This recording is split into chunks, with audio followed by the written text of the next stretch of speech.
आज हम आपको महाभारत से जुड़े एक ऐसे रहस्य के बारे में बताएंगे जिसके बारे में बहुत ही कम लोग जानते हैं। पांडवों से जुड़ा ये रहस्य आपको बेहद हैरान कर देगा जब आपको ये पता चलेगा कि पांडवों ने अपने पिता पांडु की मृत्यु के बाद उनका मांस खाया था। लेकिन उन्होंने ऐसा क्यों किया? आइए जानते हैं इस रहस्यमयी कथा को।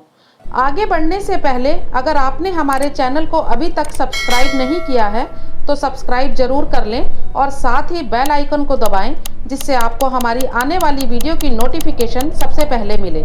वीडियो पसंद आए तो लाइक, शेयर और कमेंट करना बिल्कुल ना भूलें। पांडु के 5 पुत्र थे, युधिष्ठिर, भीम, अर्जुन, नकुल और सहदेव। इनमें से युधिष्ठिर, भीम और अर्जुन की माता कुंती और नकुल सहदेव की माता माद्री थी। मान्यताओं के अनुसार पांडु को एक ऋषि द्वारा श्राप मिला था कि अगर उन्होंने किसी स्त्री से संबंध बनाया तो उनकी मृत्यु हो जाएगी। वहीं कुंती को ऋषि दुर्वासा ने वरदान दिया था कि वो किसी भी देवता का आवाहन करके संतान प्राप्ति का वरदान मांग सकती है। कुंती ने माद्री को भी वह मंत्र बताया जिससे उन्होंने भी देवताओं का आवाहन कर संतान की प्राप्ति की। इस प्रकार पांडु 5 पुत्रों के पिता तो कहलाए, परंतु असल में वो उनके पुत्र नहीं थे। इसलिए पांडु का ज्ञान और कौशल उनके बच्चों में नहीं आ पाया था। इसी के चलते उन्होंने मृत्यु से पहले ऐसा वरदान मांगा था कि यदि उनके बच्चे उनके मरने के बाद उनके शरीर का मांस मिल बांट कर खा लें तो उनका ज्ञान और कौशल उनके बच्चों में चला जाएगा।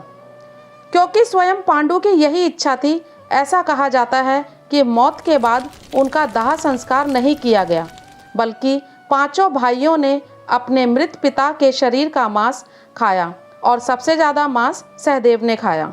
एक दूसरी मान्यता के अनुसार सिर्फ सहदेव ने पिता की इच्छा का पालन किया और अपने पिता के मस्तिष्क के 3 हिस्से खाए।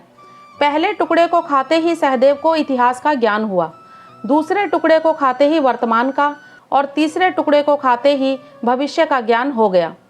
यही कारण था कि सहदेव 5 भाइयों में सबसे अधिक ज्ञानी था और भविष्य में होने वाली घटनाओं को देखने की शक्ति भी उसे मिल गई थी।